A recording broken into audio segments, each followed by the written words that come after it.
सो hey guys, जैसा कि हमने मार्शल गॉड असुरा सीरीज के लास्ट एपिसोड में देखा कि अब Chu Feng finally Asura Ghost Tower के अंदर एंटर कर चुका था, जिससे कि वो सबसे पहले यहाँ पर लेवल 1 और लेवल 2 को भी कंप्लीट कर लेता है। और जब वो लेवल 3 को कंप्लीट करने वाला था तब उसकी फाइट हो जाती है योको के साथ में, जिसको वो काफी आसानी के साथ में हराता है और उसके साथियों को भी। जिसके बाद फिर फाइनली मू फैंग क्रॉस कर लेता है लेवल 3 को। इस एपिसोड की शुरुआत में हम देखते हैं कि मू फैंग लेवल 4 की तरफ बढ़ने लगा था और साथ में वो सोचते हुए ये भी कहता है कि ये तो देखने में ऐसा लग रहा है जैसे कि ये असुरा घोस्ट टावर का लास्ट फ्लोर आ चुका हो। इसीलिए फिर वो बिना देरी किए तुरंत ही अपनी पावर्स को एक्टिवेट करके यहाँ से आगे बढ़ने लगता है। लेकिन अब लेवल 4 की तरफ से चू फैंग के ऊपर काफी सारे अटैक्स होने लगते हैं, जिनसे खुद को बचाते हुए वो बहुत ही तेजी के साथ में आगे बढ़ रहा था। लेकिन जैसे जैसे करके वो फायर अटैक की संख्या बढ़ने लगती है तो फिर चू फैंग तुरंत ही अपने सामने बना लेता है एक एनर्जी शील्ड को, जिससे कि फिर उसके ऊपर जितने भी फायर के अटैक होते हैं वो उसको कोई भी डैमेज नहीं पहुंचा पाते।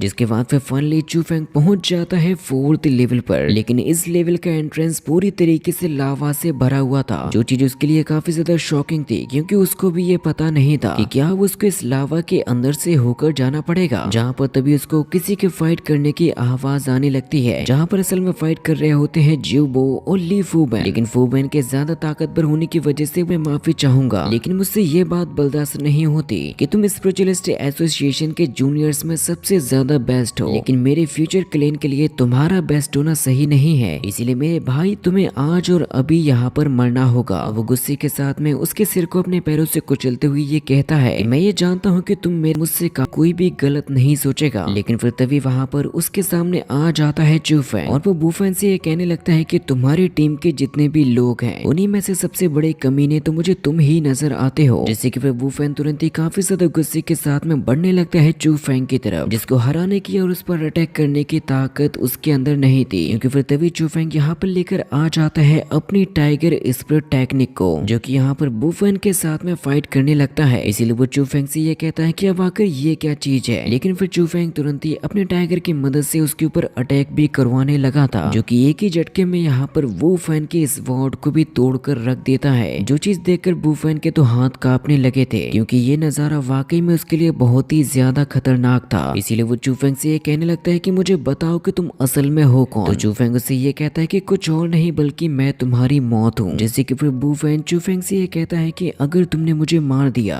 तो मेरे ये क्लैन वाले लोग तुम्हें कभी भी नहीं छोड़ेंगे। इसीलिए फिर चू फैंग उससे ये कहने लगता है कि मैं तो ये जान ही चुका हूँ कि तुम्हारी स्ट्रेंथ उतनी अच्छी नहीं है जितना कि मैं सोचा करता था, लेकिन वाकई में तुम्हारी हिम्मत की तो दाद देनी पड़ेगी, क्योंकि तुम तो आज यहाँ पर अपने ही साथी को जान से मारने वाले थे। इसीलिए अब तुम्हारी मौत से भी मुझे कोई भी फर्क नहीं पड़ेगा, क्योंकि इस बार अब मैं तुम्हें यहाँ पर जान से मारने वाला हूँ। जिसको वो तुरंत ही टाइगर की फिस्ट में ग्रैब करता है और यहाँ से दूर फेंक देता है। जैसे कि फिर फूबैन फाइनली एक ही बार में यहाँ से बाहर निकल जाता है। जिसके यहाँ से जाते ही फिर चू फैंग ज्यूबो से ये कहने लगता है कि चलो हम लोगों को यहाँ से 4th लेवल में चलना चाहिए। लेकिन ज्यूबो चू फैंग से ये कहता है कि नहीं, मैं ऐसा नहीं कर पाऊंगा, क्योंकि मेरे इंजर्ड होने की वजह से मेरी एनर्जी भी काफी लो हो चुकी है, इसीलिए मैं चाहकर भी तुम्हारे साथ में आ नहीं पाऊंगा। तो चू फैंग उससे कहता है कि ठीक है, तुम यहीं पर रुको, मैं जब वहां से लौट कर आऊंगा तो फिर मैं तुम्हें अपने साथ में ले चलूंगा। तो फिर ज्यूबो यहाँ पर चू फैंग को अंदर जाने का रास्ता बता देता है, जो कि बिल्कुल लावा के बीचों बीच से होकर जाता था। और साथ ही ये भी बात होती है कि आज तक के 100 सालों के इतिहास में कोई भी 4 लेवल को क्रॉस के फिर तुरंत ही बाद वो उसको एक ही बार में निगल भी जाता है। जहाँ पर तभी चू फैंग को पीछे से आवाज आती है कि तुम क्या कर रहे हो, जो कि असल में होती है डीमन मंकी किंग की, जो कि देखने में एक स्किनी सा मंकी होता है और साथ ही साथ उसके पास में 3 आंखें भी होती हैं, जिनके बारे में ज्यूबो ने उसको पहले ही बता दिया था कि उस बंदे की 3 आंखें होती हैं, उसके नुकीले दांत होंगे और उसकी वेशभूषा ही अलग होगी, जो कि तुमको देखने में जरूर से किसी डेमोनिक बीस्ट से कम नहीं लगेगा। और फिर तभी मंकी किंग उछलकर चू फैंग की गोदी में बैठ जाता है। लेकिन ये बात तो चू फैंग को भी समझ में नहीं आती कि आखिर ये बंदा ऐसा कर क्यों रहा है। लेकिन मंकी किंग तो काफी ज्यादा खुश होता है, क्योंकि इन बीते हुए 100 सालों में चू फैंग पहला ऐसा बंदा था जिसने कि 4th लेवल को क्रॉस किया था। मंकी किंग चू फैंग से ये कहता है कि तुम अभी जानते नहीं हो, क्योंकि मैंने जिस तरीके से यहाँ पर अपने 100 साल बिताए हैं, मेरी जगह अगर कोई और होता तो वो कभी का मारा जा चुका होता। तुम्हें ये पता भी नहीं है कि मैंने इन 100 सालों में कितने ज्यादा दर्द को सहा है। मंकी किंग सबसे पहले चू फैंग से तुरंत ही ये कहता है कि क्या तुम एक ब्लू क्लोक वाले स्पिरिचुअलिस्ट बनना चाहते हो, क्योंकि मैं ये बात दावे के साथ में कह सकता हूँ कि केवल 2 साल में ही तुम्हारी सारी की सारी इच्छाएं भी पूरी हो जाएंगी। जाएंगे। लेकिन फिर तभी चू फैंग को स्पिरिट क्वीन की आवाज आने लगती है, जिसको देखने के लिए वो तुरंत ही अपने स्पिरिचुअल वर्ल्ड में चला जाता है। चू फैंग स्पिरिट क्वीन को आवाज लगाने लगता है कि तुम कहाँ पर हो, जहाँ पर वो तभी उसके पीछे से आकर ये कहती है कि मुझे तो भरोसा ही नहीं होता कि तुम ये सोचते हो कि तुम अपने पावर्स से मुझे जगा पाए हो। लेकिन अब मंकी किंग इस चीज को देखकर काफी ज्यादा हैरान हो चुका था कि आखिर ये लड़का कर क्या रहा है। चू फैंग यहाँ पर स्पिरिट क्वीन से ये कहता है कि अब तुम कभी भी ऐसा मत है, ये सब कुछ उसी की वजह से हुआ, क्योंकि कल्टीवेशन में ग्रोथ होने की वजह से मैं अपने रूप को भी बदल सकती हूँ। और वैसे मेरा रूप अभी उतना अच्छा नहीं है जितना कि होना चाहिए, क्योंकि उसके लिए तो मुझे अपने पीक लेवल तक जाना होगा, जो चीज मैं तुम्हारी मदद के बिना तो कर ही नहीं पाऊंगी। लेकिन वैसे मुझे ऐसा लगता तो नहीं है जैसे कि तुम ये सब कुछ मेरे लिए कर रहे हो, क्योंकि तुम तो अपनी जान खतरे में डालकर असुरा घोस्ट टावर में एंटर किए हो। लेकिन तुम्हें ये बात भी पता होना चाहिए कि ये जो असुरा घोस्ट टावर है वो असल में असुरा स्पिरिचुअल वर्ल्ड का ही एक हिस्सा है। जिससे कि फिर चू फैंग उससे कहता है कि यानी कि तुम ये कहना चाहती हो कि हमारा जो स्पिरिचुअल वर्ल्ड है वो भी पावर्स में डिवाइडेड है। तो स्पिरिट क्वीन उससे ये कहती है कि हाँ बिल्कुल, इसमें यूं समझ लो कि demons, devils, immortals, Buddhas, ghost, beast और असुर्स में से सबसे ज्यादा पावरफुल होते हैं असुर। और यही वो रीजन है कि हम जैसे असुर इस दुनिया के सबसे ज्यादा पावरफुल स्पिरिट्स हैं। और जैसे ही चू फैंग किसी बारे में सोचने लगता है तो वो तुरंत ही उससे कहती है कि अब तुम क्या बड़बड़ा रहे हो। तो चू फैंग उससे कहता है कि जैसा कि तुमने कहा है कि ये घोस्ट टावर भी असुरा स्पिरिचुअल वर्ल्ड का ही एक हिस्सा है, तो फिर मुझे बताओ कि आखिर ये मंकी किंग यहाँ पर क्यों है। स्पिरिट क्वीन उसको ये बताती है कि मंकी किंग को यहाँ पर जबरदस्ती टेलीपोर्ट किया गया था। लेकिन बाहर की तरफ तो मंकी किंग को कुछ भी समझ में नहीं आ रहा था कि आखिर ये लड़का उसकी बात को सुन क्यों नहीं रहा। इसीलिए फिर वो तुरंत ही अपनी आंखों को खोल देता है। स्पिरिट क्वीन चू फैंग से ये कहती है कि ये मत भूलना ये डेमोनिक बीस्ट एक्सट्रीमली पावरफुल है, साथ ही साथ ये एक purple capped spirit relief master भी है। और मुझे पूरा यकीन है कि ये तुमसे जरूर से किसी चीज की मांग करेगा, क्योंकि अगर ये यहाँ से निकला तो इसके बदले तुम यहाँ पर रह जाओगे, क्योंकि ये यहाँ पर आने के बाद पूरे 100 सालों से भी जिंदा है। इसलिए ये बात तो जरूर से कही जा सकती है कि उसकी मेंटल स्ट्रेंथ किसी भी कल्टीवेटर से सबसे ज्यादा है। चू फैंग ये सोचता है कि आने वाले केवल 2 सालों में ही वो भी एक ब्लू क्लोक्ड स्पिरिचुअल मास्टर के साथ में चू फैंग के ऊपर हंसने लगा था। फिर कहता है कि चलो ठीक है, तुम मुझे पसंद हो इसलिए हम लोग ये डील कर लेते हैं। लेकिन बाहर की तरफ तो एक अलग ही मसला चल रहा है। के बाद कभी भी और कहीं भी तुम किसी मुसीबत में पड़ते हो तो उससे निपटने की जिम्मेदारी हमारी स्पिरिचुअलिस्ट एसोसिएशन की होगी। जिसके बाद फिर चू फैंग यहाँ से चलते हुए अपने मास्टर के सामने पहुंच जाता है। इस देखकर उन्हें भी अपनी आंखों पर यकीन नहीं होता कि वाकई में चू फैंग ने कर दिखाया। जहाँ पर तभी चीफ उनसे ये कहने लगते हैं, मैं आपसे दरख्वास्त करने के लिए आया हूँ कि आप हमारे स्पिरिचुअलिस्ट एसोसिएशन में जुड़ जाइए। यदि आप ऐसा करते हो तो इससे बड़े सौभाग्य की बात हमारे लिए और कुछ नहीं हो सकती। चू फैंग तुरंत ही अपने मास्टर के सामने सर झुकाकर कहता है कि देखिए, मैं कभी आपको निराश नहीं होने दूंगा। और साथ ही मैंने असुरा घोस्ट टावर को भी सक्सेसफुली क्लियर कर लिया, जिससे कि मुझे भी एक ग्रे क्लोक्ड स्वॉर्ड मास्टर बना दिया गया है। जिससे कि मास्टर काफी ज्यादा खुश होते हुए चू फैंग से कहते हैं कि मुझे तो यकीन नहीं होता कि तुम एक ग्रे क्लोक्ड मास्टर बन चुके हो। मुझे गर्व है कि मैं तुम जैसे टैलेंटेड स्टूडेंट का टीचर हूँ। और इसी के साथ में ये एपिसोड भी यहीं पर खत्म हो जाता है।